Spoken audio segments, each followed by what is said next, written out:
नमस्कार। आज बात करेंगे भारतीय इतिहास के एक ऐसे इंसान की जिसने अकेले ही पूरे समाज की सोच को बदलने की ठान ली थी। नाम है राजा राममोहन राय।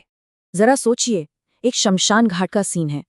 एक चिता सजी हुई है और एक नौजवान भीड़ के सामने चिल्लाकर ये शब्द कह रहा है। वो एक बहुत ही भयानक प्रथा को रोकने की कोशिश कर रहा था। और पता है, बस यहीं से एक बहुत बड़ी क्रांति की शुरुआत हुई। तो आज हम राममोहन राय की जिंदगी के 4 सबसे जरूरी पड़ावों को समझेंगे। वो पड़ाव जिसने उन्हें भारतीय पुनर्जागरण का जनक बना दिया। तो चलिए सबसे पहले उस एक घटना को समझते हैं।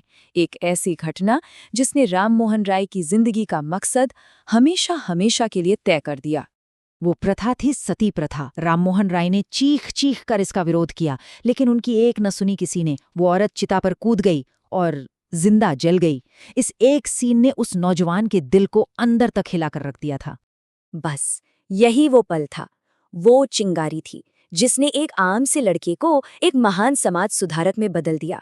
उन्होंने उसी वक्त कसम खा ली कि वो इस बुरी प्रथा का अंत करके ही रहेंगे। तो सवाल ये उठता है कि इतनी बड़ी लड़ाई के लिए वो तैयार कैसे हुए?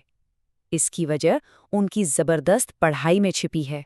उनका सफर शुरू होता है 1772 में बंगाल में उनके जन्म से। शुरुआती पढ़ाई की, फिर ईस्ट इंडिया कंपनी में नौकरी भी की। लेकिन 40 साल की उम्र में उन्होंने एक बहुत बड़ा फैसला लिया। उन्होंने सब कुछ छोड़ दिया और अपनी पूरी जिंदगी समाज सेवा के नाम कर दी। एक ऐसा सफर जो इंग्लैंड में उनके निधन पर ही जाकर थमा। जरा सोचिए एक बार, इतनी सारी भाषाएं और अलग अलग तरह के दर्शन, इसी गहरे ज्ञान ने उन्हें एक बहुत ही लिबरल और लॉजिकल सोच दी। और उस जमाने के समाज को समझने और उसे चैलेंज करने के लिए यही सोच तो सबसे जरूरी थी। तो उन्होंने अपने इस ज्ञान का इस्तेमाल किया कैसे? चलिए अब उनके जीवन के सबसे जरूरी कामों यानी उनके सोशल रिफॉर्म्स पर एक नजर डालते हैं। उनका मेन मिशन था भारतीय धर्म और सभ्यता को अंधविश्वास से आजाद कराना।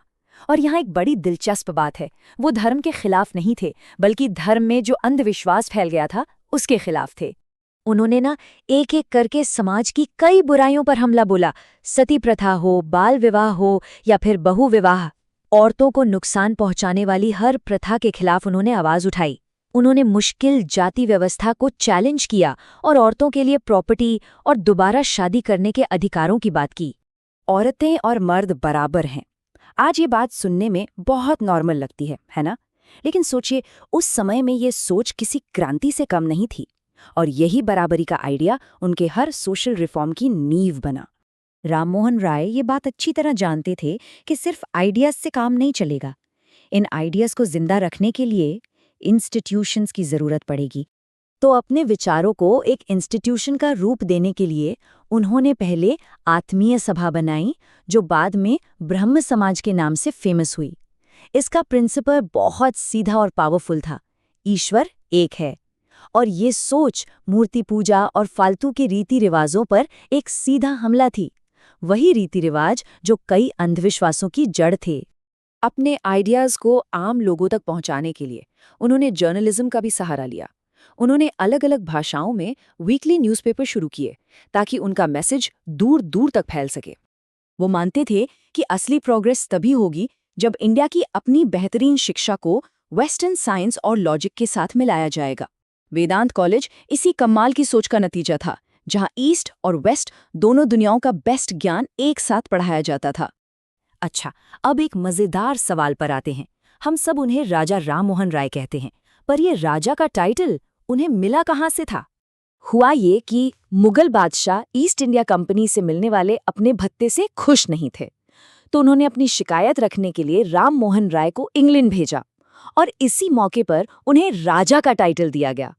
लेकिन इंग्लैंड में रहकर उन्होंने सिर्फ मुगल बादशाह की बात नहीं रखी, बल्कि पूरे इंडिया के लिए एडमिनिस्ट्रेटिव रिफॉर्म्स की भी वकालत की। उनका मानना था, और ये मानना बहुत पक्का था, कि भारतीय राजकाज चलाने की काबिलियत में किसी से भी कम नहीं है।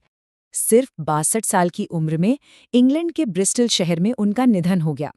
आज भी वहाँ उनका मेमोरियल बना हुआ है, जो उनके ग्लोबल इम्पैक्ट की याद दिलाता है। तो राजा राममोहन रॉय की कहानी हमें एक सवाल के साथ छोड़ जाती है कि एक अकेला इंसान समाज को आखिर कितना बदल सकता है। लेकिन अगर हम उनकी लेगेसी को देखें तो जवाब साफ मिलता है कि अगर इरादा पक्का हो तो एक अकेला इंसान भी एक पूरे नए दौर की शुरुआत कर सकता है।